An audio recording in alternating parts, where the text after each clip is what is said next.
문 대통령의 국제평화지대 제안을 어떻게 해석해야 하고 앞으로 어떻게 진행이 될지 취재 기자를 연결해서 자세한 얘기 들어보겠습니다. 임명현 기자. 네, 뉴욕 유엔 본부 앞에 나와 있습니다. 비무장지대의 평화지대를 만들자 큰 틀로 보면요. 대북 안전보장 구상에서 나온 것으로 보이는데 먼저 이런 제안을 한 배경을 어떻게 봐야 할까요?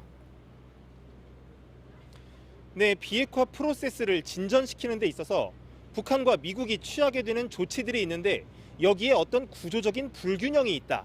이 부분이 계속 막혀 있는데 뚫어야 한다. 문 대통령은 이런 고민을 했던 것으로 알려졌습니다. 무슨 얘기냐면 북한의 비핵화 조치는 핵시설을 파괴하고 핵무기를 드러내는 등 물리적 행동이라는 속성을 갖는데 미국의 안전보장 조치라는 건 본질적으로 말로 하는 약속이라는 점에서 북한에 좀 더 부담이 될 수 있다는 겁니다. 그렇다면 국제사회가 대북 안전보장을 위해 어떤 물리적 행동을 할 수 있을까? 이 부분을 고민한 끝에 DMZ 국제평화지대라는 구상에 다다른 것으로 보입니다. 이와 함께 DMZ라는 공간은 전쟁의 직접적인 상흔이죠. 이 공간을 평화지대로서 본질적으로 전환시킨다는 게 갖는 상징적 의미도 큽니다. 문 대통령의 연설 표현 그대로 칼이 쟁기로 바뀌는 기적이라는 거죠. 문 대통령은 이 구상을 유엔 사무총장과의 면담 때도 설명했는데 반응이 좋았다고 하고요. 다만 연설에 앞서 북한에 사전 설명하거나 한 것은 아닌 것으로 알려졌습니다. 그럼 이번 유엔 연설 그리고 한미 정상회담에서 나온 메시지가 앞으로 이 북미 비핵화 협상에 어떤 영향을 줄지 종합적으로 전망을 좀 해볼까요?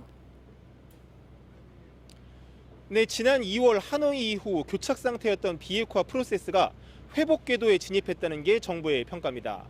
그런 점에서 청와대는 이번 한미 정상회담에서 한미 양국이 북한과의 관계를 전환한다. 영어로는 트랜스폼인데요. 이 표현이 합의된 것을 의미 있게 평가하는 분위기입니다.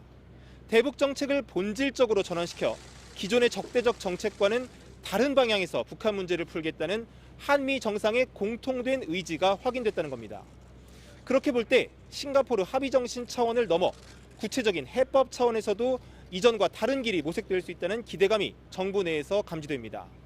트럼프 대통령이 언급한 새로운 방법의 연장선상에서 대북 제재나 또 안전보장 문제에서 미국이 유연한 태도를 보일 수 있다는 겁니다.